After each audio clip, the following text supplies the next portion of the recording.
Well, here we have Rob from San Jose. Robert, you still in San Jose? Correct. We're still here. Hope Absolutely. hope that you So, come Rob, and visit again. looking forward to Rob and I are going to spend some time together. But to get started, let's catch up on what's new with Robert. So, what's happening, Rob? Sure.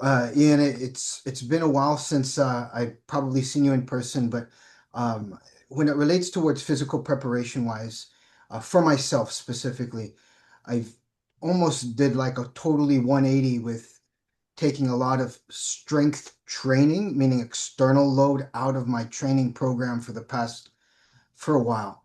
And everything's almost revolved around now flexibility as well as also control drills as the older I get. And I Yeah. noticed that so a lot of these questions kind of pertain to that.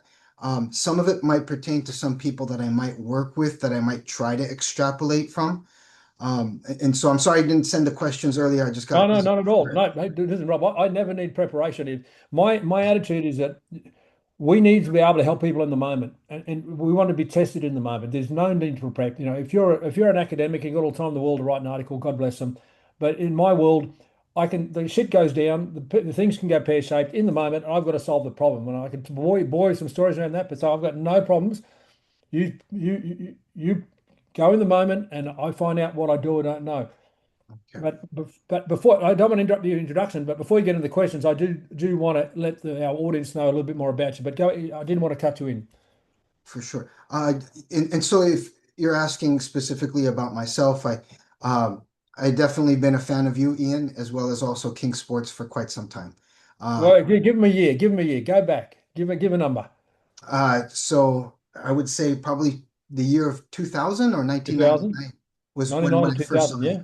Yeah. in, Absolutely. in a, in a Yeah. particular seminar in Southern California. Yes. And for whoever might be here, I'm pretty open about it. But I kind of followed somebody that probably Ian doesn't have any contact with anymore, um, thinking that probably was the best route for me learning what might have been what we guys have now as the KSI method.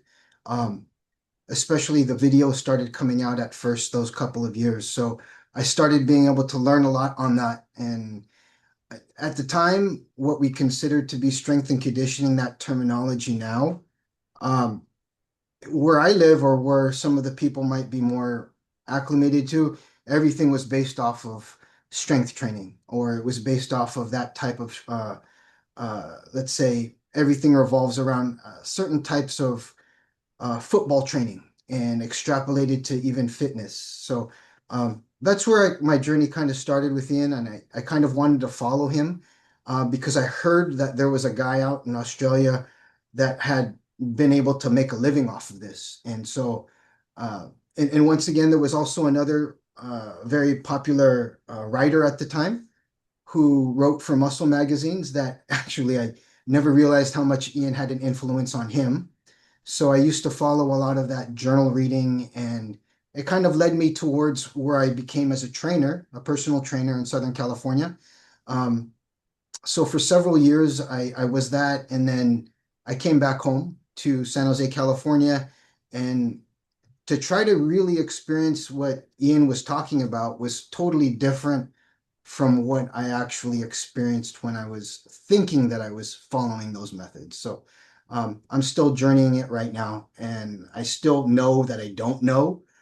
And every time I come onto these chats or even go onto some of the KSI, well, I don't know if you call them boot camps anymore, but uh, attending those were just definitely very experiencing, and it's changed the way that I've trained for sure. Yeah. So we let you come and be a fly on the wall. Where's it in where was it? Where was it? Where was it?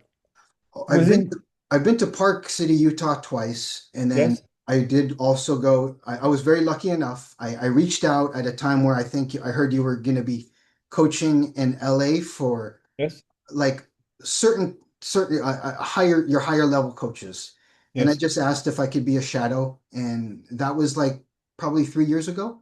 Yep. Yep. And that was the last time I saw you in person. And I was very fortunate, very, very fortunate, as in I was just a fly on the wall. So, Oh, I remember one of those days because we were at a certain university um, in California, and we were on the track. with some certain track athletes, um, and uh, you saw some things that were pretty mind-blowing in terms of the impact we had on those, or in particular one of those athletes on that day. And I'd never met him before. Like they weren't even participating. They weren't in our group, and I walked up and said, "Listen, why don't you join in?" And they reluctantly joined in, but and then by the end of that, and they went on and I'm pretty sure they won the Div One um, championship at the end of that season. What was fascinating with that, because I started following, and I remember it was a girl that was injured. Yes, She yeah, was at Azusa Pacific, that's and it. she was basically I wouldn't say decathlete, but she was Well, it's a multi-discipline she was a competitor. multi-discipline athlete. She couldn't perform that year because she was so injured, and you guys were there for actually training her training partner. Hmm. But then this, and I think you were late a little bit from the LA traffic, and you just said, "Let's just please, just wait, just wait, just wait, just a little bit. I promise I could be able to help you." The girl was about to walk off. I remember that. And then afterwards, you just gave her just a few moments of your time. You blew her mind with regards to that she could run without the pain. Hmm. And then I think a year later, I see on the news clip, this girl won this girl won the NCAA Division One championships on that. So I was like, all right, I mean, that was a pretty inspiring story. Yeah, it was good. And when you mentioned that, it took me back because obviously I go a lot of places, I see a lot of people, and you just triggered that memory because that was just a beautiful thing to see that girl, and anyone who was there will remember that because we hadn't met, within 10 or 15 minutes of us meeting, she was sharing a lot of appreciation as she went down the track, realizing that she could run all of a sudden. It was just a beautiful experience for anybody who cares about athletes because the way she expressed it was like, that's what we do it for. Just that human appreciation of the change that occurred to her in 10 minutes. I'm getting goosebumps just thinking about that because I was there watching it, and I was like a year or two later, I'm thinking this girl won it, and this girl didn't even compete the year before. I was shocked. I'm still smiling about that. I'm still. Yeah, we made a difference to that kid because a lot of American college athletes don't compete after um, college because there's not a lot of pathways for them. But to give them that memory, give them that, to say to their kids, this is what I did, the grandkids, this is what I did. It's meaningful. It's really, really meaningful. It's just, as I said, that's why we coach. It's those moments. That's why we coach. I not comparing you, right? But your high level coaches were there. And if I could say just a testament to what I saw, even if your other coaches, the KSI coaches, might have, let's say, did the same not even did the same procedure, but taught the same exercise. But the way that you went about it, there was even something psychological about it where she bought in. She bought in like 20 minutes after she was going to stay the whole training period when she was going to actually just take off, for that because she thought she was, we were late. I just, there's something about that definitely, I know I'm not on that level, you know. Well, that's a really important point because this is a challenge of comparing. If we say I'm not as good as them, therefore I should quit, or I'll never be as good as them, I mean, that's not for me, and I'm not criticizing what you just said, but if we can back off on the comparisons a little bit, because are you better than you used to be? That's all that matters. And that's the same with an athlete. When you're working with a client, they'll say, well, I'm that good. Maybe I don't deserve you to train me, but well, listen, can we make you better than you were? So that's the first point. I never want people to discourage when they see me do something. But having said that, I've been at this for a few years, and to say 45 years professional experience, a number is meaningless. I could be doing 45 years of shit. I could be doing 45 years where I didn't get better. But I've committed to becoming better and better and better and better and better. So when I say it's 45 years, I'm talking it's 45 years of intensity with a strong desire. And I expect myself to perform things that almost look miraculous. And I don't do that to leave anybody feeling inadequate. Uh, that's almost it's a collateral damage that I don't want. But having said that, I'm not going to hold back. I'm going to do what I need to do for the athlete. So that you've raised a really important point for me because I want to bring my A game, and it is going to be a bit better than everyone else's A game.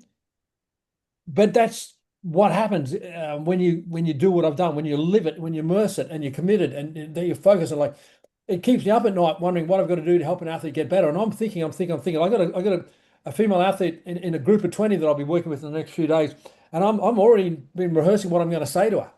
So the way you communicate, and the communication is not just verbal, it's not just physical. There are other elements of communication that you can utilize at a certain skill set. So Rob, I just want to make sure that you never feel that you've got to say, someone else is better than me, because that's never the point. It's not where we are, it's where we've come from and where we're willing to go. Thank you, Ian, because there's even and I don't know if I'm probably going to just even explain some of my insecurities, right? So even within the field of what we would call physical preparation, strength and conditioning, personal training, Anything, uh, yep. and the community in itself is always about bashing, and it's always about stating, well, where's your evidence? Or, hey, how many people have you trained? Or do you have even, I know of even guys that state with regards, because of their insecurities, they like to pretend that they've trained Olympic level athletes when they have not. You And, know it. and you're laughing about, and this is real. This is people that this is people that I know that like to even put that on their resumes. So I could see that, that insecurity sometimes. I try not to be able to buy in it. Sometimes I get it myself, but when I have somebody like you as somebody, okay, I'm trying to emulate or try to be a little bit more like, um, I definitely know that there's people out there that try to, put down or bash or, Absolutely. And anybody in that situation, there's only two things they're going to do. They're either going to feel a little bit inadequate, like you did, which I'm encouraging you not to, or they're going to say, I'm so threatened by that level of competence that I'm going to go away from here. I'm going to do everything I can to damage that person's reputation. I'm going to do everything I can to steal their information. I'm going to publish it as my own. So that's the only two reactions I've ever seen. So I actually don't mind your reaction. I'm just encouraging you that we don't need to go there. The reaction that I usually get, and listen, I now no longer let people see me operate at that level. But even if I did a seminar, as you know, going just to a seminar and sharing some of my unique ideas, that's enough to threaten people. And instead of feeling inadequate and wanting to be better, their response is, well, fuck him. I'm going to throw as many stones as I can at him. I'm going to damage him as much as I can. I'm going to steal his information. I'm going to go publish it, and I'm going to tell everybody it's mine. So, Rob, I actually prefer your response. no, thank you. Thank And on the other point, the minute anybody in our industry or any industry needs to tell you how great they are, they're insecure. So the greatest claims come from the most insecure people. End of story. So if you can go in the world, and this is what I say, I want to move in the world and never tell you anything about myself. I don't want your opinion about me to be prejudiced. I want you to judge me on the impact I make on you. End of story. End of story. I don't want to go in with some, oh, I'm great. I'm the number one. I'm on this, on that. I've trained X, Y, Z. That's not how you learn optimally. I learn optimally when I go in, nobody knows who the fuck I am. And within 5 or 10 minutes, they think, well, it could be worth listening a bit more. And within 20 minutes after that, they want to move in. And that's my job, because I'm only damaging what I learn if I prejudice their expectations. If I affect their perceptions of me. I don't want it. I just want to know the impact of what I'm doing. And that's the purest and the cleanest way to do that, is to have no preceding marketing.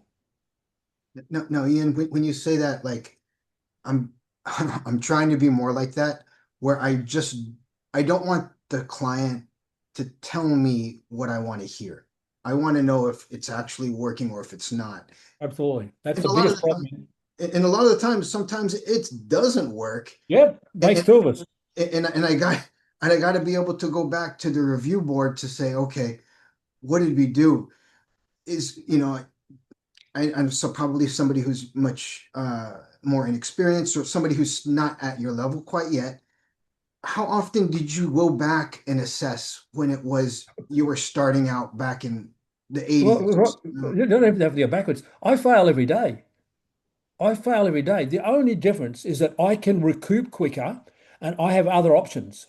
But so I can salvage myself in the moment faster through experience because I've got more tools in the toolbox. But I fail, I might fail in the space of 60 seconds. I might fail 10 times. I might realize I've taken the wrong path and correct my path. I correct my path. I correct my path. Now, that's just stuff that you can change feet on fast. And that's only experience. But there'll be stuff where, and I want to come back to actually, I'll stay on there. In our camp last week, when our coaches went off on a slightly different path than I would have taken, and then as the path continues, the gap between what I would do and what they would do would widen, and the outcome might.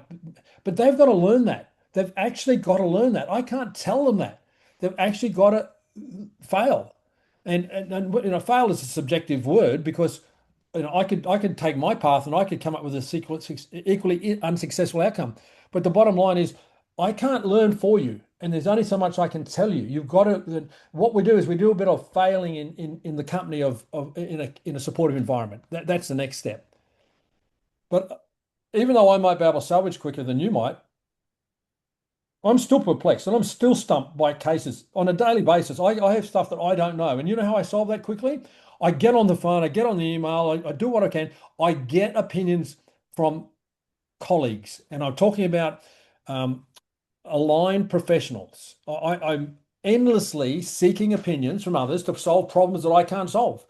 Um, you know, we drove 3 hour round trip recently. In fact, we've done it twice to do some work with a doctor trained in Germany who immigrated to Australia in the 1990s. Took a while to get his medical license because he was trained in Germany, and he has techniques that Australian doctors don't have. I mean, they're the extremes that I'll go to, and they don't even work all the time. Like I get challenged by lack of success as much as you do.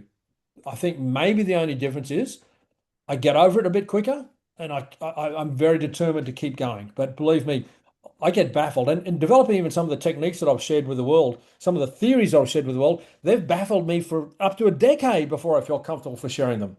So I don't think you and I are any different. Or, we're more same than you would expect. It's just the response, how we deal with that. Like I don't get down over my failings. I get better. I think it was Jim Rohn says, something but wish you were better is the ultimate second line. So I think that's the key, Rob, if I may provide some unsolicited advice. Thank you. Thank you. I take You're a this. great man, Rob. No, I'm around you, so that's what No, no, no, you're a I great take. man, Rob. Listen, you're here. You've got the courage to have this conversation. Do you know many people who will not engage in learning from me because they fear finding out that they might not be all that they would like to think they are. And I'm not here to tear people down, but it is a reality that people fear looking in the mirror. The quicker you go and ask a question, the quicker you get the answer. I remember when I set out in America in 1989, and I wrote a letter to everybody who I thought I could learn from, and I said, "Can I come, please come and learn from you?" And I'd sit in all these different locations in America and learn from them. And I'd ask them so many questions. I learned from them. I really appreciate how generous they were. But one of the things that really stood out to me about Americans was they weren't asking me too many questions. And I don't have a problem with that. I don't feel, you know, insecure. I'm not trying to be the teacher. In that instance, I was being the student. But you're asking questions, Rob, and that's the difference. Now, Ian, you mentioned that you actually have a support that you like to go to without even having to mention certain names. But now, can I ask, is there certain people where you've gone to support and it hasn't been able to be it didn't necessarily have that same frame of trained thought of process where you didn't quite believe it or it didn't necessarily mesh with your views or ideals? And how do you distinguish it and get over it fast? How do you Yeah. must have some type of scientific method process to know this isn't working. All right, gotta So go. that's a really good point. So when someone says to me, I reckon this operator is good, and I'm talking about aligned professionals in, say, rehab, if I hear a strong message from someone I trust, I will immediately have a consultation with that person. I will put my body in front of them, or I'll take an athlete and put it in front of them, and I will listen to them, and I'll ask permission to be in there if it's not me being treated, and I'll learn from them. And if I align with them, I will keep them with me as long as I can. if I don't like them as a person, but I value their skill set, I will keep them still. I'll give an example. A few weeks ago, I got a recommendation to see a South African trained professional, and I did that. Now, there may be elements of the personality that didn't gel with me, but their treatment and their learnings were effective, and that's all that matters. I Mhm. saw something happen in that treatment with an athlete that I took there that I'd never seen done. I've never seen that outcome with that professional, with that discipline. And I know I'm speaking vaguely because I try to be very discreet about everything. Um, and I don't. I know some people do it because they actually didn't happen, and they're trying to make up shit that didn't happen. So I got no hesitation in being more transparent in the right moment. But I saw something, and I will. That person is now in my toolbox. So I don't have to solve everybody's problems. I only solve problems that nobody else can solve. That's my attitude. If someone came to me and said, Ian, I want to get, I want to lose 10 kilos, drop 2 dress sizes so I can get for my wedding in 12 weeks' time, they don't need me. And I don't mean to be rude, but they could probably get that result from a lot of people. And I would tell them that. And I'm only saying that is because if you want to be effective, you want to work with your avatar. But yes, Rob, I want to see how effective the aligned professional is. I want to see whether their values are aligned. A service-based profession, which we are in, and all medical professionals are in, I want them to be really, really service-oriented. And I will name the genre this time. I've had an orthopedic surgeon on speed dial now for 30 something years. And that has been one of the most valued contacts I've had. Like I've got a lot of contacts. I don't want to grade them. And that person's retiring. I've now got to reinvent that level of relationship where I can send them a text message anytime, day or night, whether I'm in hospital or out of hospital, and they'll respond to me within 30 minutes. So that's actually one of my criteria that over time, once I've given you enough time to let me know who I am in terms of I'm a hardworking, well-intended person who's I want you to be more accessible to me. So yeah, so I guess Robin, we just discovered one of my rules, but it's really about did the treatment or did the impact work on the person? Are they aligned in their values, and are they here for the person, not here for themselves? Because the minute a service provider is about themselves, then they've lost me completely. They're not the best service provider. They can't be. They're too self-centered. No matter what their skill set is, it's always been undermined by their self-centeredness. So, how's that, Robert? I hope I've answered in some way. Thank you so much. Thank you. Now, one of the personal questions that I had that relates towards one of the teaching methods is, and I hope I could go into something more technical, like, You can go anywhere you want. It's your time, Rob. okay, so since I've been going more into thin tummies and protecting the lower back and a lot of the teachings that you had from your lower back and as well as the injury prevention seminars, can I ask who influenced you the most when it related towards that? And Okay. I love the question. Love the question. So, Rob, I was born with, and I don't like to get too personal because I believe it shouldn't be about me. It should be about the athlete. But just to answer your question, I was born with spina bifida occulta. So my lumbar vertebra and my sacral vertebra are not properly formed. Now, I didn't know that until I was about 18 years old. I was having chronic lower back pain at 18, and I got an X-ray. I ended up in an orthopedic surgeon's office, and he said, Ian, I want to operate on you. And I didn't know jack shit. And I said no, and I'm really glad I did. But I had to solve that problem. So fortunately, at the university I was at, the physiotherapy department was world class. I really respect what they were doing. And they had a clinic that was free to students, thank God. And I ended up working with some of their postgraduate students and some of the lecturers. I spent so much time in that physiotherapy clinic because my back pain was not a walk in the park. It was debilitating. It was really, really problematic. That's when I switched from being an endurance athlete to being a strength athlete because, first of all, I couldn't run anymore. I had to drop a lot of sport because I couldn't run. But I learned. I want to give my original credit for my learnings about injury rehabilitation to the physiotherapists at that clinic. Um, and I have so much respect for their work. Now, does that mean I like all physiotherapists' work? No. Does that mean I'm critical of a lot of the things they do? Absolutely. But I don't go black and white. So yeah, I learned strategies there because I was working with a therapist that actually went on then. She was a postgraduate student, I'd say, and went on then to work with some of the leading athletes and teams in our state. So she was good. Um, and her willingness to look outside the box for answers was so impressive. I got so many strategies from that and when I learned something from an aligned professional, I build some of their those influences into my overall training process. So for example, the stretching model that the generic model that I've taught since the early 80s has influence from that in it. So that was my first influence was there, and Rob, I had to solve my own problem. It was at that time that I decided that I wasn't going to use the word hyperextension. I was going to use the word back extension. That was my first exercise name that I changed. So I didn't invent the exercise, but I was the first person to change the name of the exercise because I thought the name was inappropriate because it hurt me to hyperextend.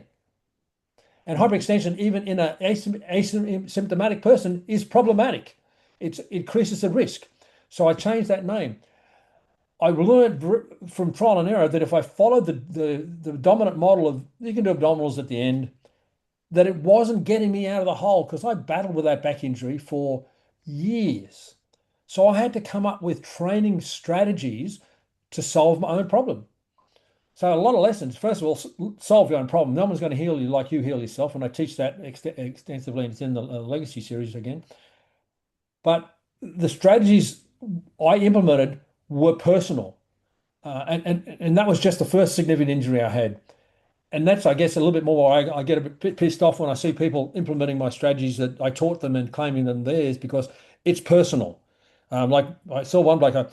I stood in a Canada seminar one day and I said to everybody because I was being a bit harsh and being a bit blunt, and I said, "Listen, I wanted to say I'm not holier than thou." I said, "I've got my own battles. My goal is to avoid joint replacement, and I hope I can do that before I get in the box. In other words, before I pass. And that's just a general goal I have because I'm a candidate, as is many people who've been exposed to some of the training that I've been exposed to. And then when I hear someone parrot me in a recording later on, word perfect almost, it's heartbreaking because that's personal. When I talk to someone about I'm telling you the solution, but I tell you, I've got the problem too. So I'm not, I want you to know, I want you to be transparent that I've made all the mistakes you have, or I've been hit by a car, one of the two, but it doesn't matter. I face the same challenges you face. So I'm not judging you. I'm not being holier than thou. Um, so Rob, Gosh, thank you. long answer to a short question, but everything I've developed in training has been in response to a personal or a professional need that's real.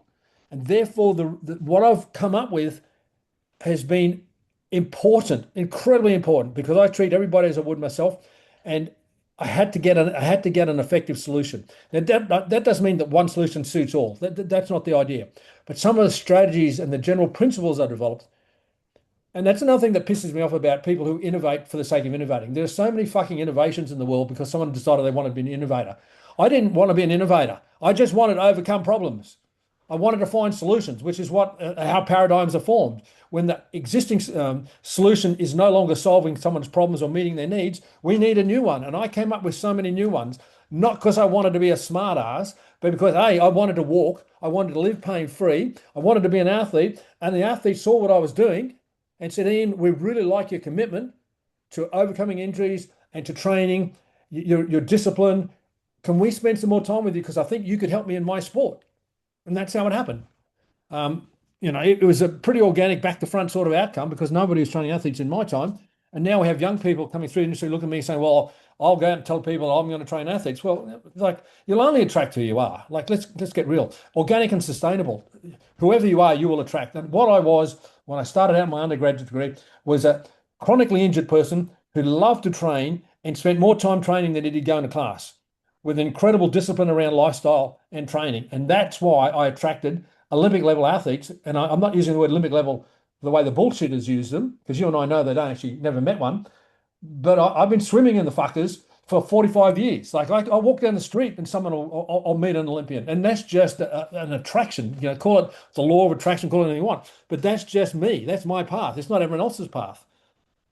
When you say that, and you've mentioned before, even to some of the coaches, such as myself, if I'll just be blunt as well too, if we don't have our shit together, or we might not be at a certain part, but we might be complaining that we might not be training a certain athlete, or we might be at a certain position in our life.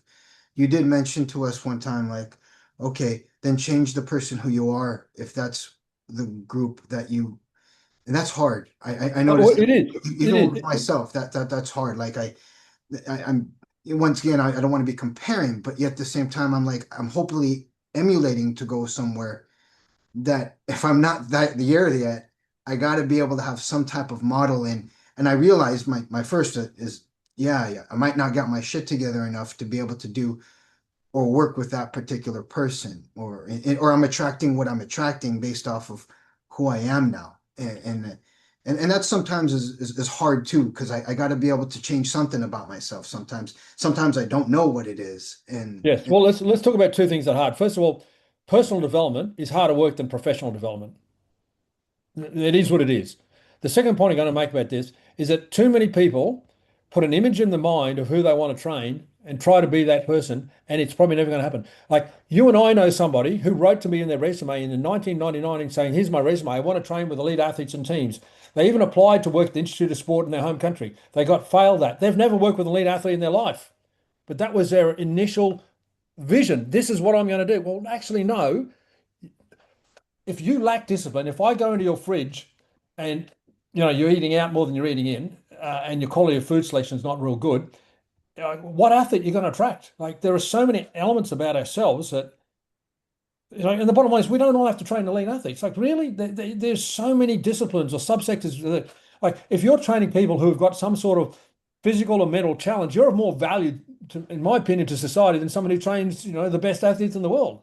So first of all, we're going to get rid of the attitude that you've got to train athletes. But secondly, don't ever fake it and hope you make it, because I'm seeing that so much.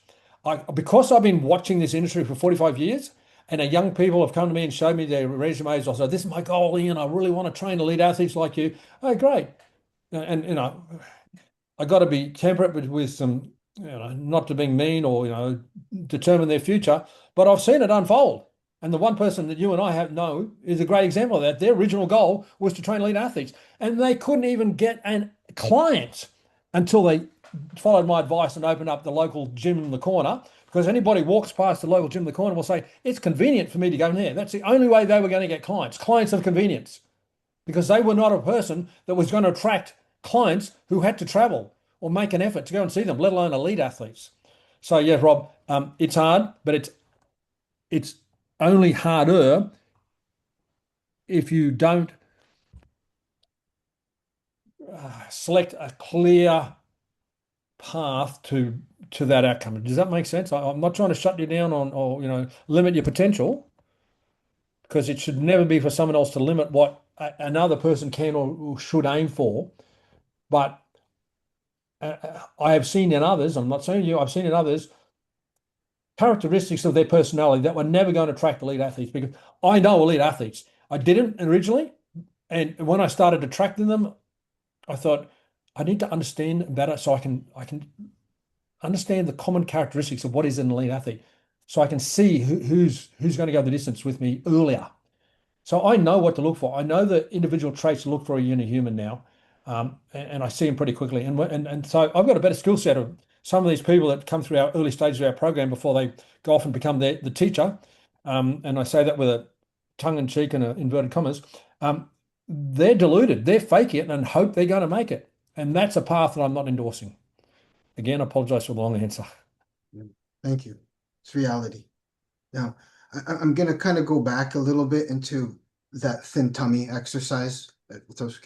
When it relates towards the control drill itself, you've mentioned that I remember when you were instructing it, keep the like, especially if it's a TVA, excuse me, let me take that away. That's not the word. A thin tummy exercise with a march. you wanted the pelvis to be stable instead of torquing while the lever of the leg is raising. I never realized how much my torso was torquing even the slightest bit. How do you even notice that in another client? Or even is that self-awareness that you're trying to teach to them? So if you fail to master those fundamentals, then you don't optimize the outcome along the lines of my theory. And this is my theory. My theory is simply expressed as as you stand is how you walk, is how you run, is how you sprint, is how you play sport, etc. So I teach what I call an integrated or seamless model. I don't want something to happen in the gym and then expect you to do it differently in sport, because sport's the most challenging environment, and not just sport. It might be recreational activity, it might be occupational activity. You can't expect if you develop in dry land or non-specific training, and you want get B to happen here, you've got to do A and A in both. It's got to be apples and apples. So I'm pretty brutal about my technical models. Secondly, over the decades, I came to the conclusion and put a premium on the pelvic position. Now, I'm unique in the way I teach it. I'm the first in the industry to shine the light on it. I've been talking about it for decades, but I want my pelvis in a certain place. And the only way I'm going to have that in a certain place is that I control it with the muscles that I call the force couple of the pelvis. Obviously, all these things are talked about in all my work, including the legacy. And then when I'm doing it within an exercise where I have at risk of other body parts moving, I need to respect the technical model. So there's a little bit of work in that, Rob, but I think that's something that you can master, and I think you've got the awareness of it, which is the first step. Because I'm so over watching someone, oh wow, they've got a big high-powered camera rolling on me. I'm in a different country. I'm training these general population of people, but like it's my moment of glory, and I'm so carried away with my moment that these people are flopping around like, as we say in Australia, dunny house door in the wind. Like their pelvis is flopping, their body's flopping. Like I'm pretty critical of that shit. So yes, Robert. You know about it. I'm hoping that you can focus on it. Now, you can master it in yourself and then you can teach it, but it's not that simple. You still have to be able to see it, as you said, see it in others.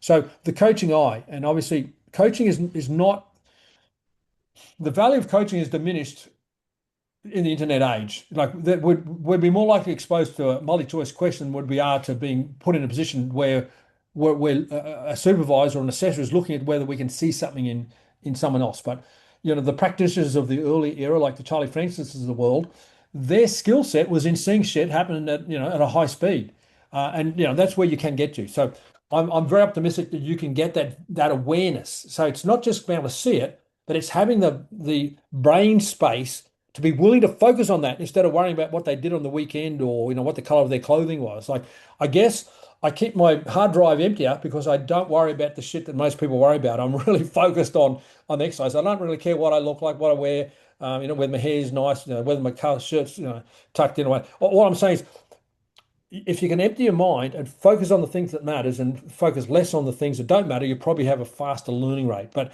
I'm glad you acknowledge it, right? Because it's one thing for people to say they do these exercises, but when I see how they're doing it, it's well, they may as well not be doing it. Now, Ian, you just mentioned that how you see it on a sporting level. So you could even see it when it's standing, I'm assuming. Like because that exercise is done, so you could see the unstable position of the pelvis even when the person's moving, then I'm When I assuming. watch a team walk on the field, when I watch a team walk out of whatever the sport is, when they walk out on the sporting arena, I have an expectation on myself now to know as so much about them by the way they simply in the first few seconds of watching them. Now I'm not teaching that, I'm not sharing with that to say, wow, look at me, I'm really good, or to say you should get to this level. But Robert, I know a lot about people the minute I see them. And that is a skill set that will take decades if of serious to focus on. And why I want to do that, not to be a smart ass, but I want to know really fast and collect as much information as I can so I can help them. Because one day that person is going to say, Ian, I want you to help me. And I'll go bang, bang, bang, bang. I'll know straight away. I'll give you an example. I had a former Olympian say, Ian, I'm coaching now, and I've got this athlete.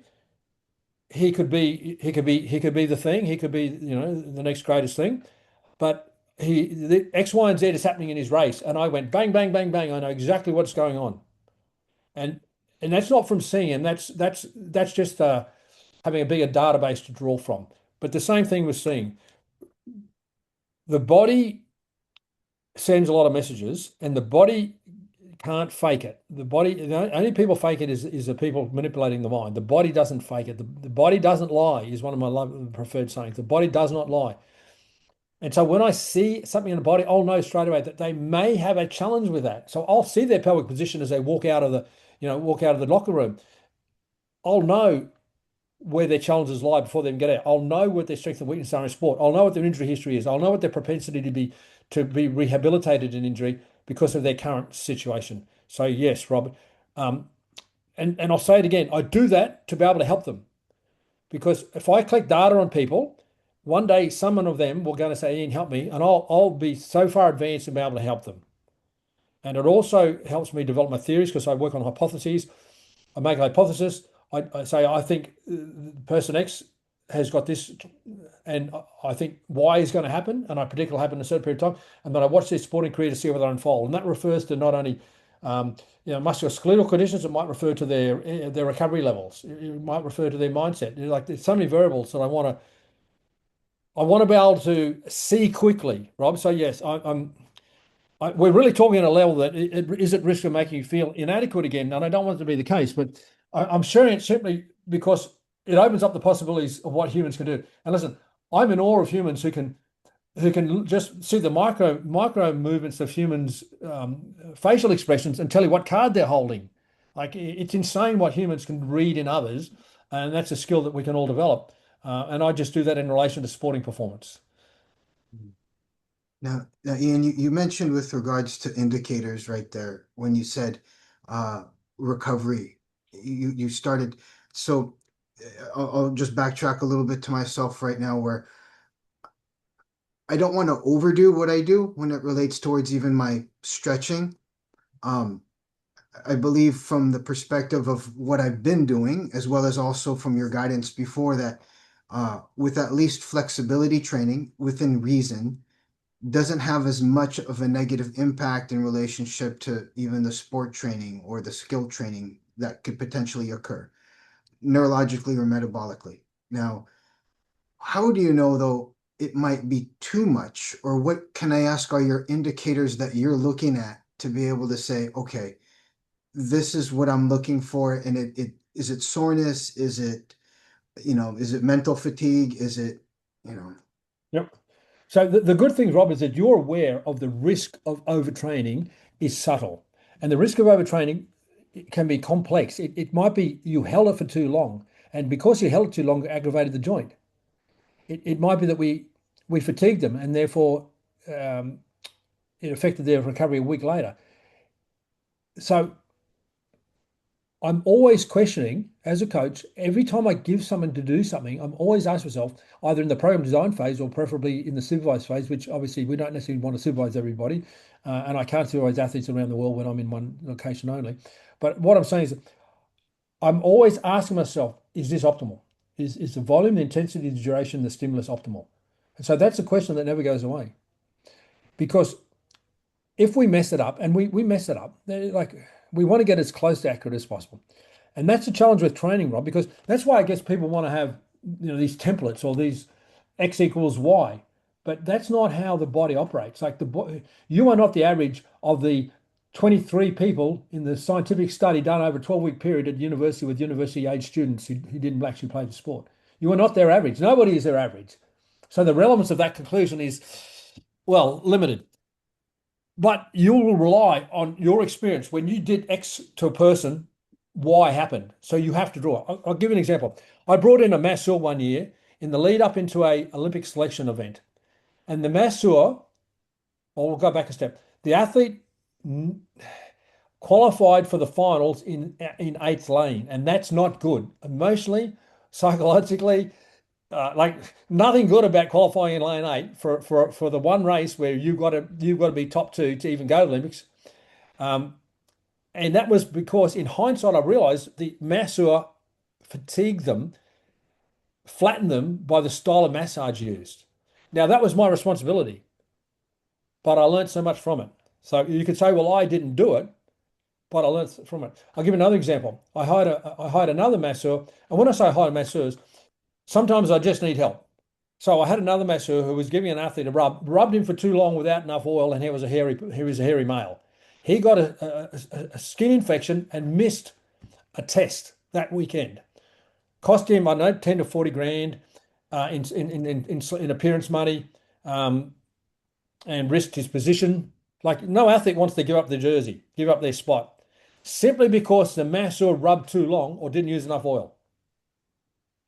So, and I want to credit that athlete.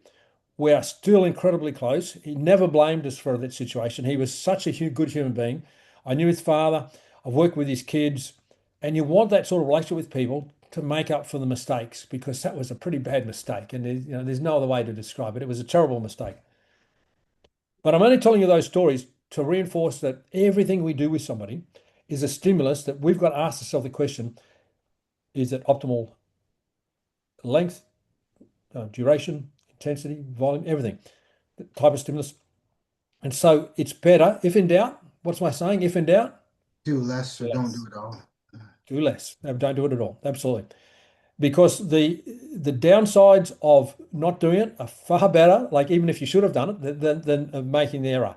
Um, so Rob, yes, that is uh, a burden that I take seriously. I know you take seriously. And that's a burden that faces anybody who cares about their clients. It's not simple. I don't care how many athletes you train. I don't care how experienced you are. You don't know. Training is an educated guess, and it is determined, the measurements occur in what I call a lagging indicator. We don't know what's going to happen until down the track. Sometimes it's 5 minutes later, sometimes it's 5 weeks later, sometimes it's 5 months later, sometimes it's 5 years, sometimes it's 50 years later. It's a lagging indicator, and that's the challenge with training decisions. And that's why the subjectivity of program design and the process comes in it. We are not, if we train someone purely on science, which changes every few years anyway, depends on who's paying the piper, we would fuck up so much with athletes, it's insane. There's never been an athlete that said to me, Ian, you trained me, it wasn't compliant to the research at the time. I went to the Olympics, I won a medal, I'm the world champion of the time, and I hate you because you didn't use science. Doesn't happen. So I know I'm a bit emphatic about it, but I'm so over people. I've been bashed from pillar to post about my lack of science. Like I've had even people write like I'm starting to share it now because 30 years ago people wrote an article about me how unscientific it was and did it as a letter to the editor.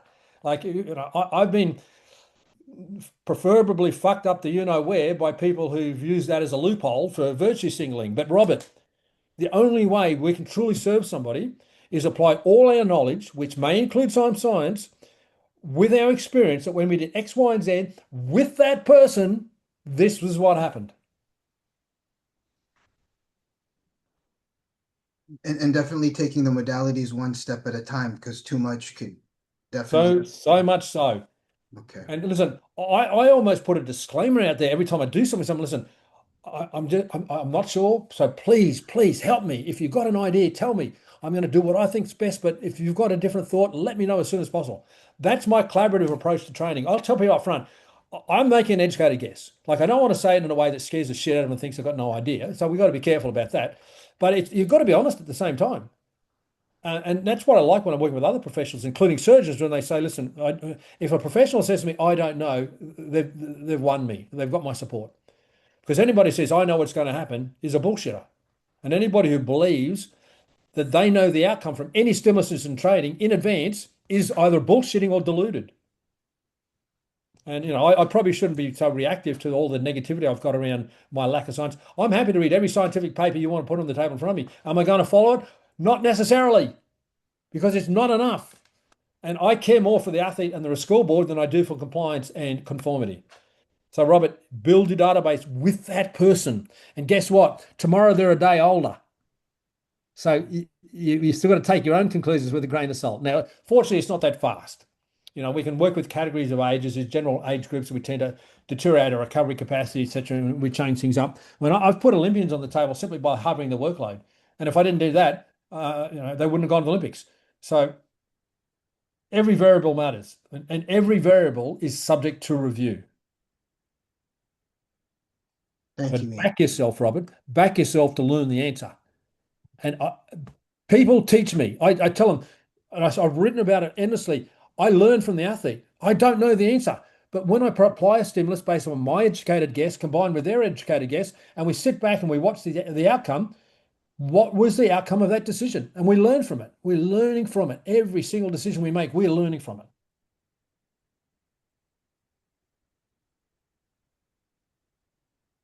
Thank you. Thank you. I know a little bit intense, Robert, but I'm just telling you, you can do it.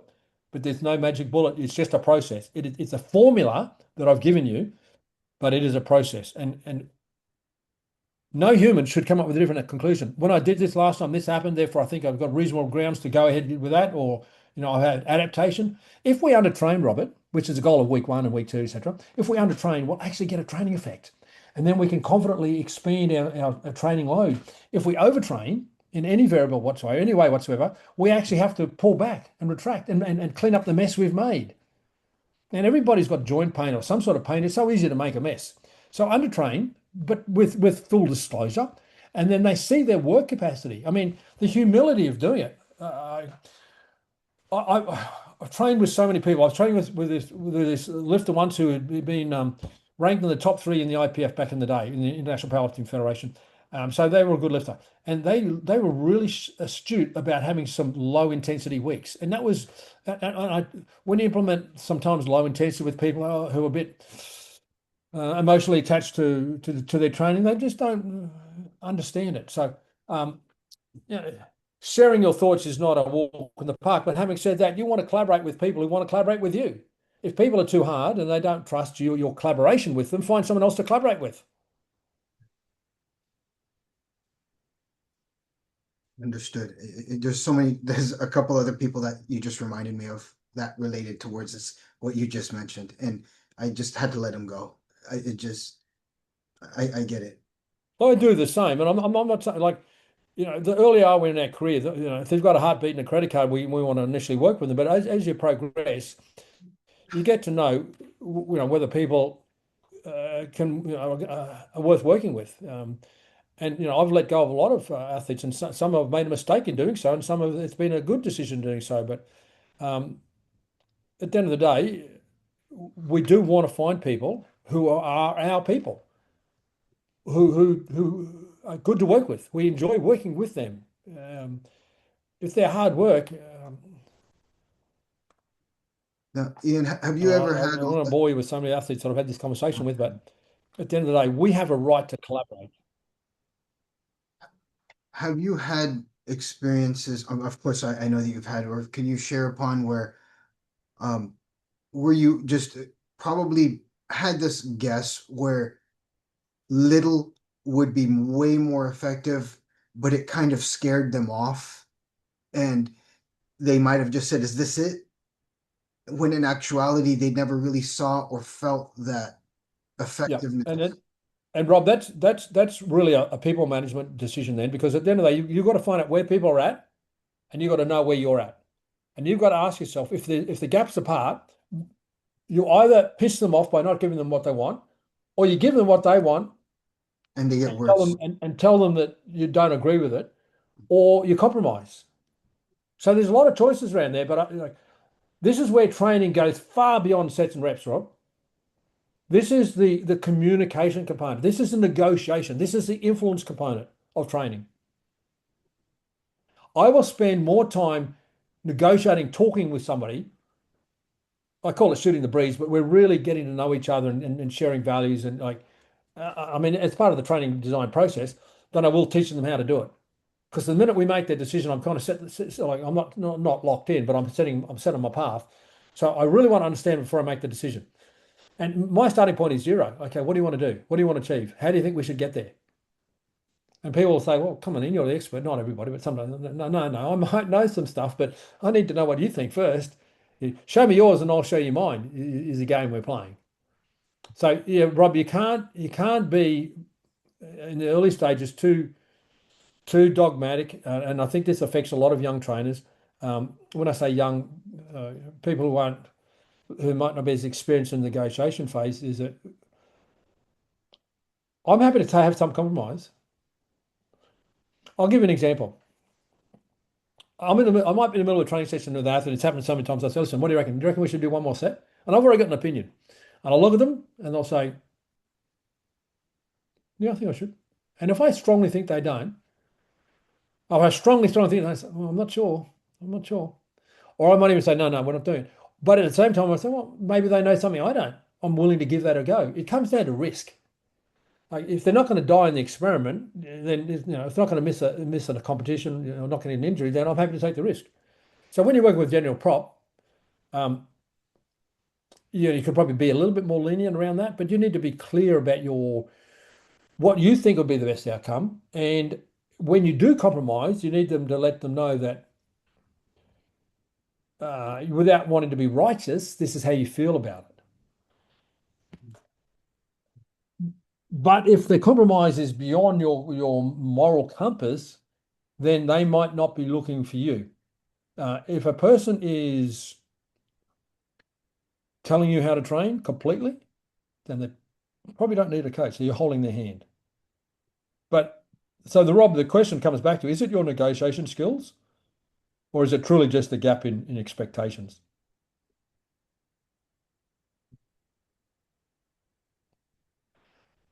And I'll give you an example, which happened really recently. We had a young athlete who came out of a training style that involves no technical awareness, as much load you can lift for as many reps you can do, and you run around a lot. Have I summed it up pretty well? Yeah.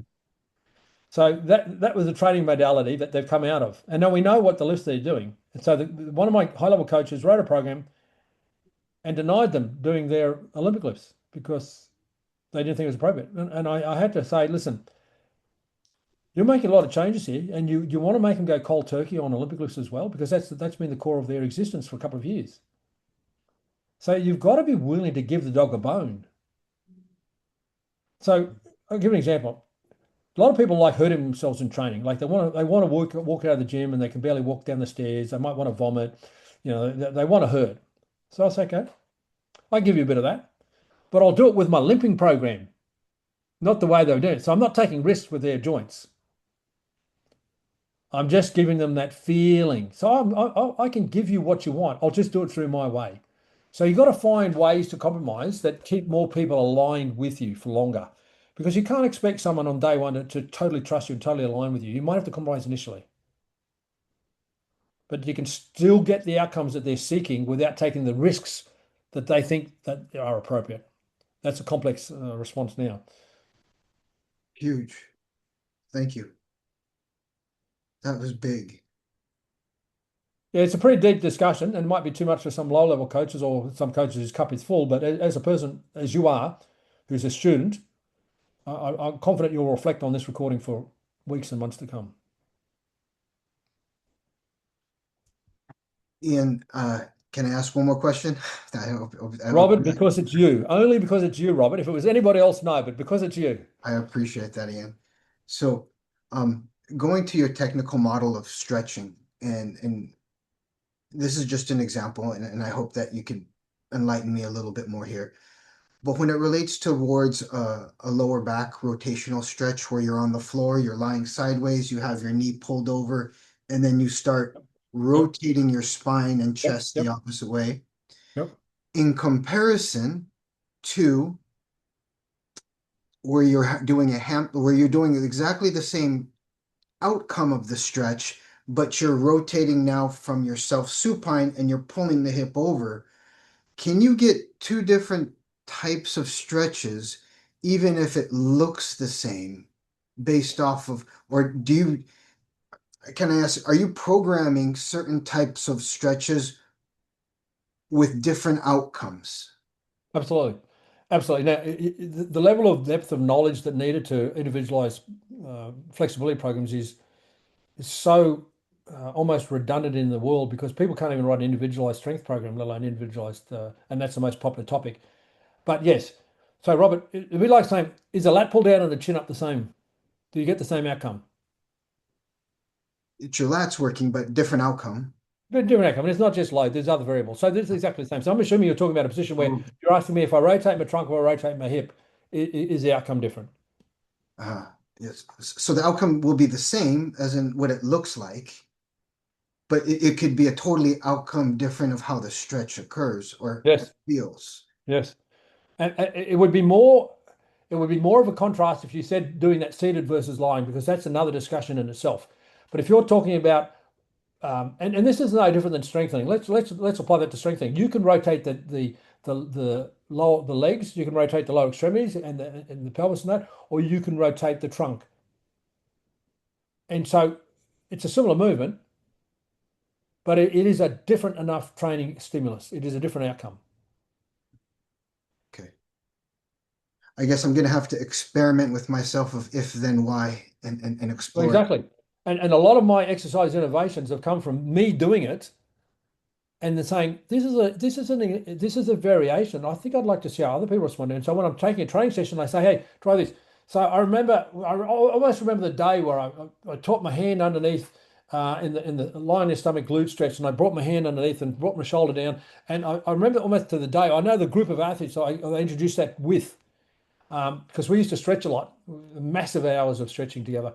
Um, so yes, experiment with yourself, implement it with a small sample size, learn from that, and then implement with a broader sample size. That's how I do it.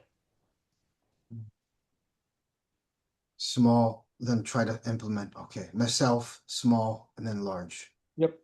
But it's really good if you can. Now we can't do everything ourselves. I mean, a lot of things I teach I can't physically do, especially when it comes to sports skills. Like I'm having to teach from a more of a left brain approach because if I'm teaching someone how to do a 3 point jump shot, for example, I can't at this stage. I may have once, but there are a lot of skills sports I've never done. So I'm not saying you can experience them all, but if it is something that you can experience yourself, experience it first.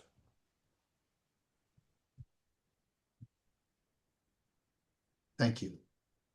You're welcome, Robert. Thank you. We've had some great questions.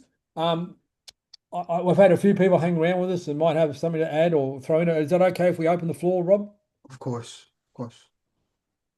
All right. Any questions from anyone in the locker room? Any comments? Any thoughts you want to add to young Rob? Yeah, it's old Rob here. Okay, you go, Look, bro. just to really be thank you to Robert. I mean, I think having sort of a stranger sort of listening in, we just sort of trying to work through these things with you, and it really is appreciated. Because I think it really sort of helps others to learn, to ask their own questions, and so yeah, just gratitude. Thanks. You're Yeah, welcome. that comment is really valuable and your moral support. I appreciate that because it takes the courage to be a student. It takes the courage to be a student in front of others, as the other Robert has said. Thank you, Rob. Ian, I'm so grateful. I'm always grateful to you. I always appreciate you. Thank you. Well, I appreciate you too, and I believe your clients appreciate you because it takes all sorts to serve the world, Rob. So never feel that you've got to, you can learn from someone else, but never try to be someone else. Be yourself and value the uniqueness that you bring. We all bring unique gifts to the world. So do not ever underestimate what you bring. You can do shit with people that I can't. You can attract people that I can't. End of story. Um, so I'm really impressed with your consistency. We've been having these conversations for over a quarter of a century now, haven't we? It's been a while. Yeah. Well, It's it's been a while. it's a short period of time in the history of the world, Yeah. in the history of a human's life. So it's short, but it's still a valuable chunk of time. Very valuable. And I think your clients would appreciate that willingness to continue to be better and learn. So, any final questions? Any comments for Rob? I met Rob for most of you on the waiting room. Rob and I go way back to sunny California. Back in well, it was I'd say it was a darker time in some regard, but it was it's a lovely environment there in sunny California.